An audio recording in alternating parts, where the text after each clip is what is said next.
A walled garden seems like a sort of magical thing, as if it's something that's only attached to a grand historic house. But many of us have a wall in our garden. And if you live in a town, like I do, your garden may be bordered by 2 or 3 or even 4 walls when you count the house. And those walls make a difference to how your plants grow, and they're part of the aesthetic of your garden. It's Alexandra here from the Middle-Sized Garden YouTube channel and blog, and to find out inspiration for a patch of bare wall we've got here in our garden, I went down to Goodnestone Park Gardens in Kent to talk to head gardener Paul Bagshaw about the lessons that we can learn from their 3 beautiful walled gardens. Goodnestone Park was built in the early 18th century, and the walled gardens roughly date from not long after that. But the gardens were pretty much abandoned during the Second World War and were completely renovated by Lord and Lady Fitzwalter from 1955 onwards. The current Lord and Lady Fitzwalter have renovated the house, and it's now available for hire for weddings and events. And the gardens are open to the public all year round. So let's go and talk to Paul Bagshaw and find out what these beautiful walled gardens have to teach us about our own gardens. So really the main thing about a walled garden is it's basically hotter and more sheltered than it would be if it was more open. Yeah. And then also the walls themselves, it's a case of where do you draw a line in terms of covering your walls and exposing your walls? Because Lady Fitzwalter, she was quite keen on exposing the brickwork quite often. So you don't really want a total green coverage of the wall, because the wall is special in its own right. So you want to have a break, have some greenery and then have some of the exposed brickwork, which is beautiful. And also it's a wildlife resource. Right now I've counted 3 blue tit nests, all nesting in the walls of the garden. And solitary bees mine out the lime mortar and nest in these areas, so they play a really important role within the garden ecology. In terms of design, how do you think about dividing a walled garden up into areas? So we're lucky here at Goodnestone in that we have a 4-acre walled garden, and it's divided into 3 sections. So I think when you have a situation where you have that division already there, you have to give each garden a character, a different character. And that's really important. So we've got different colour themes, so that's one way of dividing up the feel of a garden, is by having different colour themes, different plantings. But you could also use hedging quite effectively in that space, so you can divide it up. Nothing more boring, I would say, than a garden that reveals itself in one go. You want those divisions to add interest and excitement as you explore the garden, what's around the bend, that sort of thing. So you have to have these divisions, but hedgerow could be how you do it, or even the dead hedge. Dare I say, we're really into our dead hedges here. So if, depending on how informal a space it was, you could make dead hedges and put them in the garden to act as barriers. And is there anything about furniture or seating areas in a walled garden that's different from any other garden? I think you've got to consider the aspect and the intensity of the heat. So in some situations you may not want to put a seat in a certain place, otherwise you might fry. But also they act as really good focal points within the garden. We've strategically positioned seats, both in terms of providing people with ample seating to relax in the garden, which is important, but also it draws the eye. I have a destination in mind. I'm heading towards that space to sit there and look at the view. So they are very important seats in a walled garden.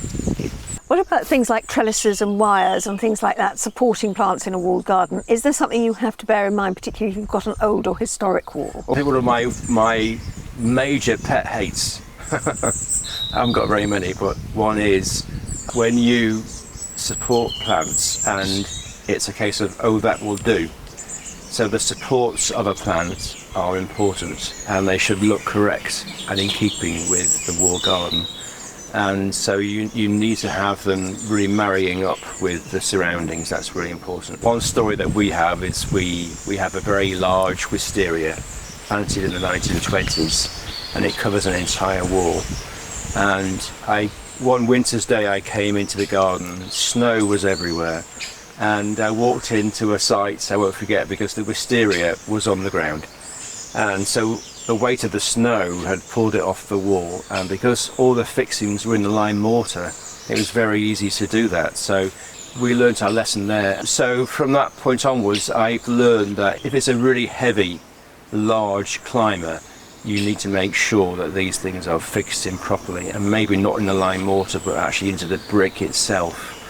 So that's quite important. And I think, like all these things, it's the commonality of materials. So if they're going to be exposed and seen, it needs to be consistent and in keeping with the style of the garden.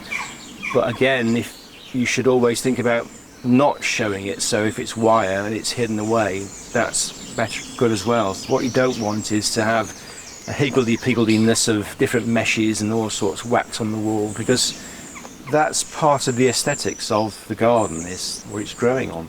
You ruin the wall by doing it.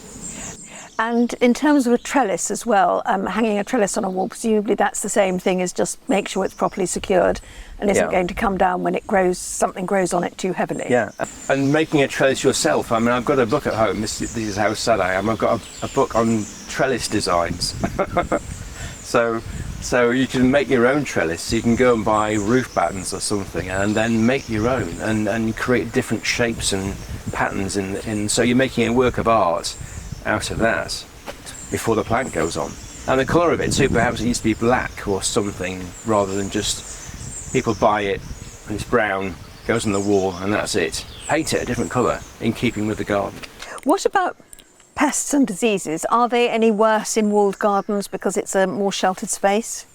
We don't have many pests and diseases in the garden, and I don't know why that is, apart from we are very, very ecologically minded and we let the ecology deal with the pests themselves. So if we have situations where we have green fly or black fly, we let the ladybirds catch up and do the job for us. So we're just patient and wait. So I'm probably the world's worst person to ask with regard to that. I think what might be the situation is if you have extremes of aspect and you have plants, it's not the diseases that might be the issue, but more the physical factors that might be detrimental to your plants if you don't plant correctly. Is there anything that a wall can damage plants, like salts or crumbling mortar or anything like that you need to watch out for? Well, in our context, lime mortar is obviously on the alkali side, and so if you're building a wall, you should be mindful of how you build it and where those materials go. But I wouldn't say that they have an effect overall on the planting. That's not been my experience. Let's go into the 3 walled gardens themselves and find out more about what they can teach us. The first part of this garden is divided into the jungle garden, is that right? There's a small, quite a large jungle garden that greets people as they walk in, and that's one of the beauties of a walled garden. They can't see what's behind the wall, and they walk in thinking it's going to be roses and stuff like that. And it's not a new thing having an exotic garden, but we like it. People coming in and being met by bananas and that sort of thing straight away. It's fun and lively, and we like that. And you can branch off this path and then weave your way through the jungly area. In our mindset, we wanted people to rent machetes so that they could hack their way through. So not really, but my heart is here. I love this. They grow so quickly, these plants. It's incredible. And did you have to build an extra bit of wall to turn this into jungle, or was there always a bit of wall sticking out? That's a really good point and very observant, and that's because that used to be a greenhouse. This whole bit here? This bit here with the flagged floor, that was some sort of greenhouse way before my time. Yeah. And I was watering during lockdown, and I thought, I had a jungle garden sensation as I watered. And it was just, it felt right because it had a good aspect. You've got quite a big arc of the sun. It's sheltered. There's 3 walls with one open side. So it's perfect for that sort of situation. And I just imagine people sitting there in the middle with these 2 large beds either side, enjoying being immersed in that sort of situation. And in fact, because it's that little bit warmer, it's a good place to put sort of slightly tender and more jungly plants, isn't it? Yeah, so I think we get away with things surviving. So you can divide the jungle garden in half, and the bit that's near the walls and flagged. So for example, we've got large dahlias, and Dahlia imperialis, and in the flagged walled area they're already growing and maybe a foot high, whereas in the bit to our left they're not even out of the ground yet. They're alive, I've checked them, but they're nowhere near, and that just illustrates that difference in, you know, in the warmth. Yeah. So this is the garden proper widening out now. So we have a herb garden ahead of us, bordered by a lovely series of archways with roses. Buff beauties on the first archway there. A greenhouse ahead of us full of spiky and cacti and all that sort of thing. And then we have the first section of the wall garden over there. That's moderately new, maybe 3 years old now. It used to be a rose garden and we ripped it all out and we put this new planting in. And to our left we have a lovely vine, ornamental purple vine.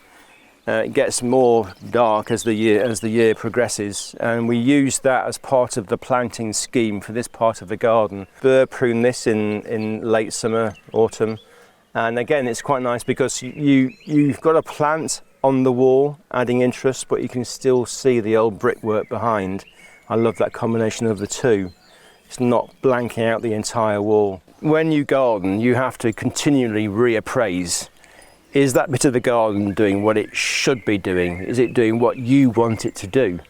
So this part of the garden wasn't doing it for us at all. So mature rose garden, very old roses.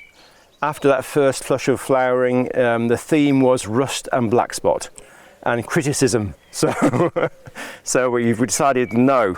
We're not doing that, so we ripped them all out. Because, you know, over time things die, and if there was a pattern or design, it's gone. So we wanted to instigate a new planting that was more diverse. And if you have a more diverse garden, that means you have more interest, a longer flowering season. And also, if you have a mixed border with trees, shrubs and herbaceous plants, that's better for biodiversity. You have a richer flora and fauna in the garden. So the purple vine behind us, we thought, well, we'll take our cue from that. We had quite a few herbaceous plants that were pink, blue, silver. So we don't want to waste all those plants and get rid of them all. So we said, well, let's hone down the palette and utilise those colours. So we thought we'll have a tonal garden where it's pink, purple, pale blue, silver. And then we have highlights of dark leaf shrubs. This is a fairly new birch to my left here. I think it's Betula pendula royal frost. So eventually that will have lovely silver stems, but with a dark purple leaf. So we have, the design essentially is we have regularly spaced shrubs with those colour themes in mind, and then mosaic-y drifts of different herbaceous perennials. But it's more restful, and what it does, it doesn't draw attention to itself too much, because what the attention should be, it decorates the view. The view is the important thing, but it makes it frames it really well, I think, because it's not too in your face. Imagine reds and oranges and yellows in there clamouring for attention when we don't want that here. So we're very pleased with this. And of course, some of the plants came by themselves as foxgloves. I could say that was all intentional, but no, they came and we left them. And then the valerian, the common valerian, I love this plant. It is a bit quick to self-seed everywhere, but again, it weaves in. And a lot of the garden, we have these themes where we plant the planting in a set way, but then we let things drift. So the foxgloves, the valerian, other things, they self-seed. And it just takes the edge off and makes it more natural in feel. And in terms of dividing up the space, what you've basically got is a big, heavy, deep border, and then a central square area that's quite defined, and it's quite a square garden, isn't it? And then that's basically a hedge on the other side. That's right. Yeah. So that's one way of dividing up a wall garden without just having a lawn in the middle. Yeah, and the boundaries don't have to be big. So we've, behind this border to our right, we've got a low flint wall.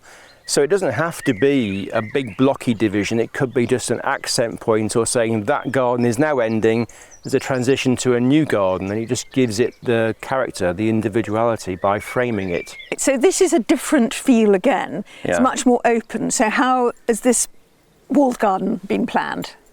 Well, Lady Fitzwalter, one of the last things she wanted before she sadly died was to have the water feature in the garden.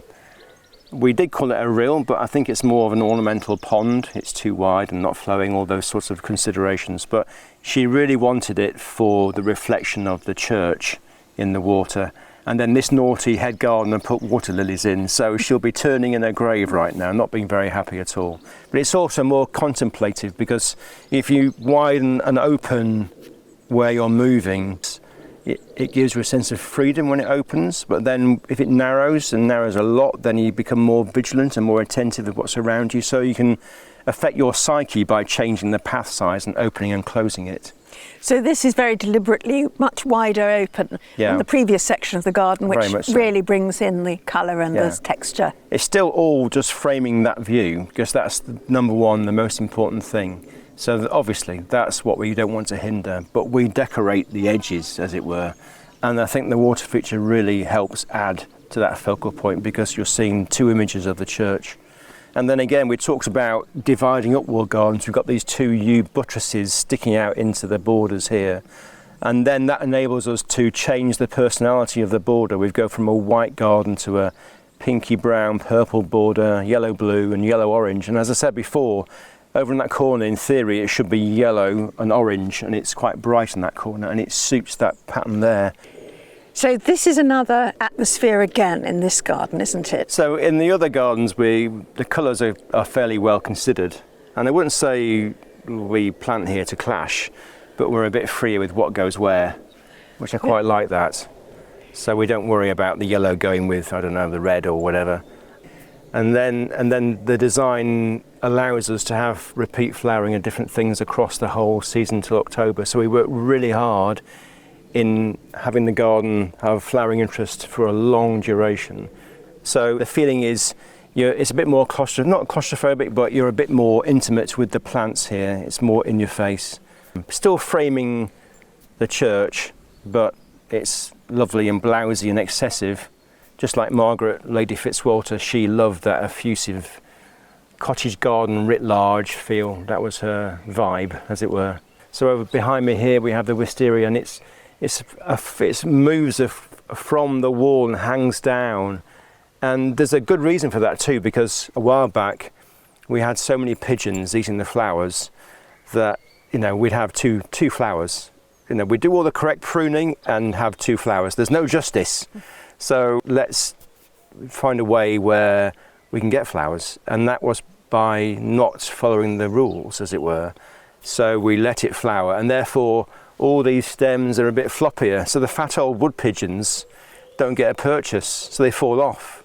I'm exaggerating now, but we went from 5 flowers to hundreds of flowers in 1 year. So, sometimes you have to throw away the book that says what to do and follow your own mind.